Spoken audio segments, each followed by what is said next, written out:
Okay, we're in lesson 4.9, part 2. Things get a little bit stickier with part 2, but not impossible. So we'll start with rotations. If a rotation is shown in a coordinate plane, the center of the rotation is the origin. So in this lesson, all of our rotations are going to be about the origin. The direction of the rotation can be either clockwise or counterclockwise. The angle of rotation is formed by rays drawn from the center of rotation through corresponding points on the original figure and its image. Okay, let's do example 4. I've left a lot of the notes on here to sort of help us, but we're going to graph AB and CD and tell whether CD is a rotation of AB about the origin. If so, give the angle and the direction of the rotation. Angles are going to be a little bit more difficult for us. If we're in the classroom when we work this, a protractor may help. But I'm going to graph AB and CD, which we have here, -3, 1, and -1, 3. There's AB. And then we graph CD, 1, 3, 3, 1.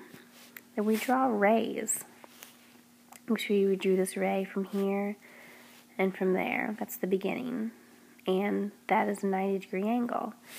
You could also draw your ray from here and there. And that's also going to be a 90-degree angle.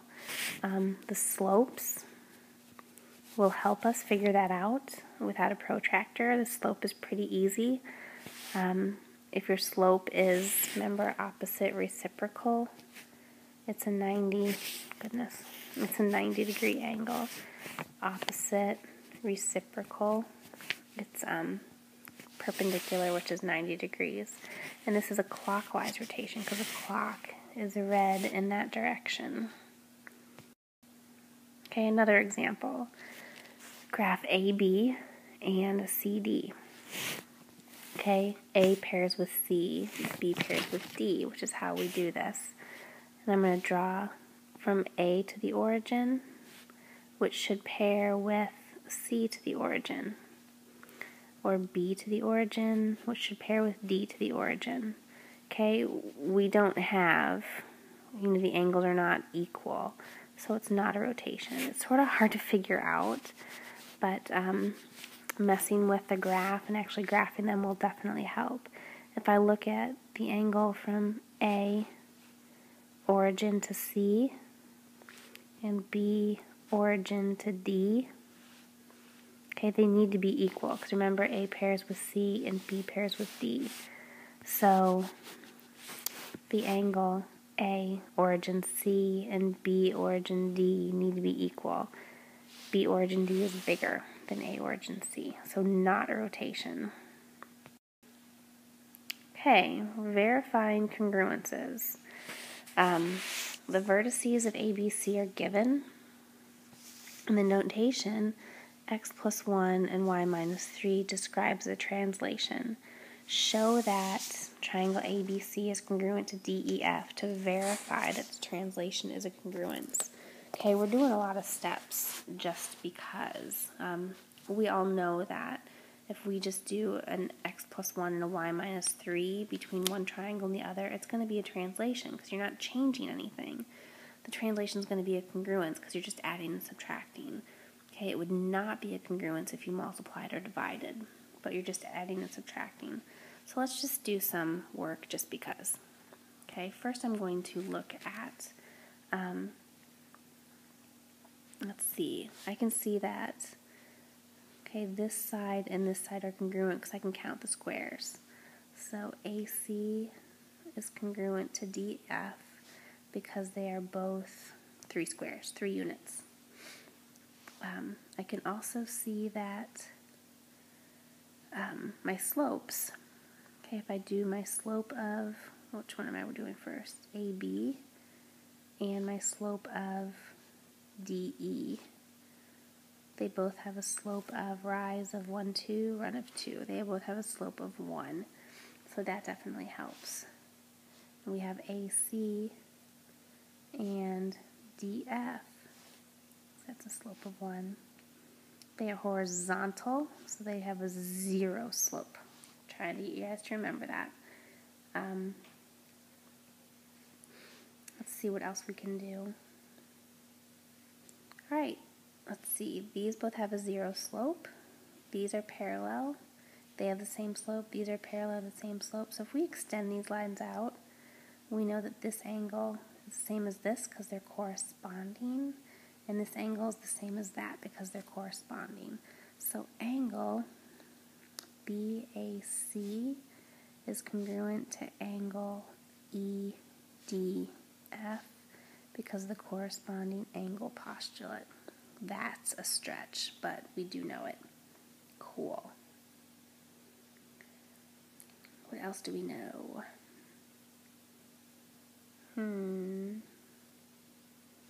So we have a side, and we have an angle. Oh, we need the distance formula. That's right. We don't know the measurement of AB and the measurement of DE. Those are ... distance formula. Okay, I'm going to do one of them. Square root of, let's do AB. I'm going up here. Okay, x minus x, 6 minus 4 squared plus 6 minus 4 squared. We get the square root of 2 squared plus 2 squared. 4 plus 4 is 8. So the square root of 8. This right here is the square root of 8. That is AB. Let's do the same for DE. Okay, DE. Let's do this. E is 1, 2, 3, 4, 5, 6, 7, 1, 2, 3. D is 1, 2, 3, 4, 5, 1. Okay, x minus x, which is 7 minus 5 is 2 squared, plus 3 minus 1 is 2 squared, 4 plus 4 is 8. So this is also the square root of 8. AB and DE are congruent. So we have side, angle, and side. So SAS says that those are in fact congruent. Crazy. And here is our explanation, which I kept on using the slopes. You know those are congruent. You know those are congruent. Yada, yada, yada. We already did all this. Awesome. You try. Tell whether PQR is a rotation of STR. If so, give the angle and direction of rotation. Okay? We know that's 3. Let's erase that. I can write it better. The measurement of this is 3. The measurement of that is 2. The measurement of this is 3. That is 2. Side angle side means that they're congruent. Okay, we rotated PQRs first. We rotated this way, 90 degrees. So you say clockwise, can't spell. Clockwise, 90 degrees. Let's see what else. Oh, not 90. Silly me. So sorry. 90 would be just half that. We went 180 degrees.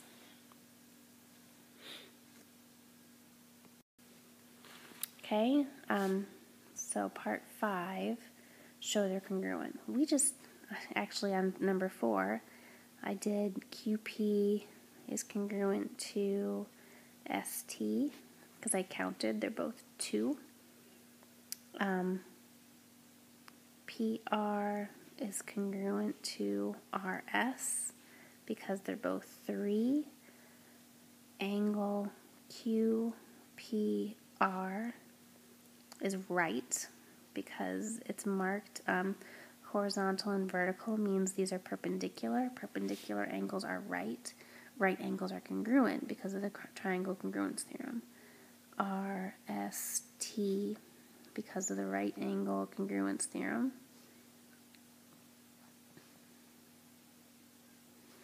So we have side, angle, side written in the wrong order, so they are congruent because of the SAS. Theorem or postulate? I think it's a postulate. Goodness, yes. Awesome. Show that they are congruent to verify the transformation is a congruent transformation. I'm going to go backwards, and we're going to do it on the last slide. So we finished this one. SAS. Daily homework quiz, page 1. Page 2. Page 3. That's all we have. Good job.